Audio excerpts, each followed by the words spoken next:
राहुल एक छोटे से शहर में रहता था और उसे पुरानी चीजें इकट्ठे करने का बहुत शौक था।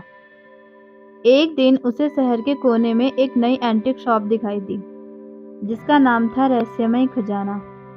दुकान में घुसते ही उसकी नज़र एक पुरानी अजीब घड़ी पर पड़ी। घड़ी में वक्त के बजाय अजीबोगरीब संकेत और निशान बने हुए थे। राहुल ने उस घड़ी को खरीदने का फैसला किया, क्योंकि वह इसे अनोखी मानकर बेहद आकर्षित हो गया था।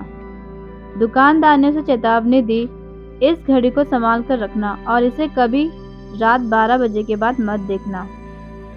राहुल ने दुकानदार की बात को मजाक समझकर नजरअंदाज कर दिया और घड़ी घर ले आया। रात को सोने से पहले राहुल ने घड़ी को अपने कमरे में टेबल पर रख दिया।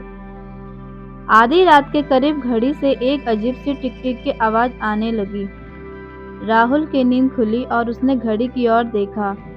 ठीक 12 बजे घड़ी की सुइयां तेजी से घूमने लगी और अचानक रुक गई।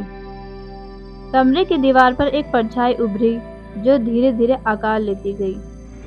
परछाई से एक अजनबी आदमी निकला, जिसके चेहरे पर एक रहस्यमय मुस्कान थी। उसने राहुल की ओर देखते हुए कहा, तुमने घड़ी को देख लिया, अब तुम्हें वक्त के उस हिस्से में जाना होगा जहां से कोई वापस नहीं आता। राहुल घबरा गया और उसने पीछे हटने की कोशिश की, लेकिन वह अजनबी उसकी घड़ी को छूते ही गायब हो गया। राहुल अचानक खुद को एक पुराने उजाड़ महल के अंदर पाता है। महल की दीवारों पर भी वही अजीबोगरीब निशान बने हुए थे, जो घड़ी पर थे। चारों तरफ सन्नाटा पसरा हुआ था। महल में घूमते हुए राहुल को वहां एक बंद कमरा मिला। कमरे के अंदर एक बड़ा दर्पण था, जिसमें उसने खुद को नहीं बल्कि उस अजनबी को देखा। अजनबी ने दर्पण से बाहर आते हुए कहा, यह महल समय की भूल भुलैया है। जो इसमें आता है वह यहीं का होकर रह जाता है। राहुल ने दर्पण से बाहर निकलने की कोशिश की, लेकिन वह हर बार वापस उसी कमरे में लौट आता। उसे समझ नहीं आ रहा था कि वह इस महल से बाहर कैसे निकले। तभी उसे दुकानदार की चेतावनी याद आई, रात 12 बजे के बाद घड़ी मत देखना। राहुल ने अपनी जेब से घड़ी निकाली और उसकी सुइयों को वापस घुमाना शुरू कर दिया।